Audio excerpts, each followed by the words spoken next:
మహిళల సాధికారతే ధ్యేయంగా తెలంగాణలో కాంగ్రెస్ ప్రభుత్వం సంక్షేమ కార్యక్రమాలు తీసుకొచ్చిందని ఇబ్రహీంపట్నం ఎమ్మెల్యే మల్రెడ్డి రంగారెడ్డి అన్నారు. ఇక అబ్దుల్లాపూర్ మెట్లో లబ్ధిదారులకు ఇందిరా మహిళా శక్తి చీరలను పంపిణీ చేశారు. కాంగ్రెస్ ప్రభుత్వం మహిళల కోసం అనేక పథకాలను ప్రవేశపెట్టి విజయవంతంగా అమలు చేస్తుందని అన్నారు.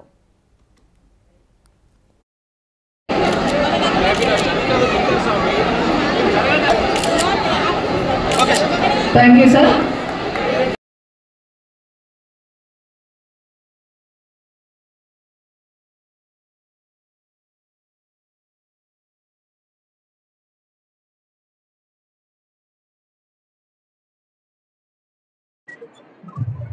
ఇందిరమ్మ చీరలు ఇచ్చేటువంటి కార్యక్రమం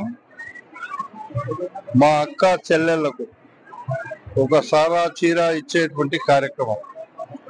ఈ కార్యక్రమం మేము రాష్ట్ర వ్యాప్తంగా మహిళా సోదరి మనందరికి ఇస్తున్నాం.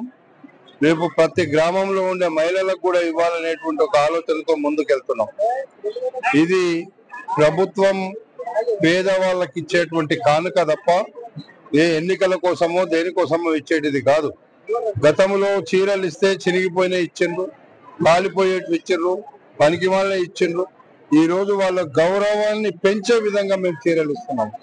ఈ రోజు మహిళల కోసం ఇండ్లు ఇచ్చే కార్యక్రమం, పింఛన్లు ఇచ్చే కార్యక్రమం, రేషన్ కార్డులు ఇచ్చే కార్యక్రమం, సన్న బియ్యం ఇచ్చే కార్యక్రమం, ఉచిత కరెంట్ ఇచ్చే కార్యక్రమం, అదే విధంగా ఉచిత బస్ ఇచ్చే కార్యక్రమం, ఇవన్నీ చేసుకుంటూ పోతున్నాం.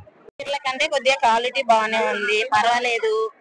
మహిళలకు అనేసి మళ్ళీ ఇంకా ఇంట్లో ముసలోళ్ళు ఉన్నారు, వాళ్ళకు కూడా లేవు, వాళ్ళు మేము ఓటేసినాం అంటారు కదా, వాళ్ళకు కూడా ఇవ్వాలి కదా.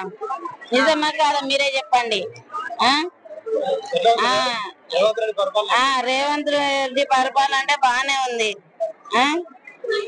మల్రెడ్డి రంగారెడ్డి కూడా బాగానే చేస్తున్నాడు, ఇండ్లు ఇస్తున్నాడు. కొత్త పింఛన్లు అయితే ఇంకా రాలేదు. దసరాకు వచ్చేది ఇప్పుడే వచ్చింది, అందరూ తీసుకుంటారు. మైనస్ ఉంది, చీర బాగుంది, అందరికి ఇస్తున్నారు. ఈ చీరనే బాగుంది, ఆ చీర బాగాలేదు. ఈసారి చీరలు బాగున్నాయి, మంచిగా లేటుగా వచ్చినా మంచిగా వచ్చినాయి చీరలు. రేవంత్ రెడ్డి వచ్చింది కాబట్టి మంచిగా ఇచ్చిండు, అందరికి వచ్చినాయి. మహిళా సంఘం పోలకు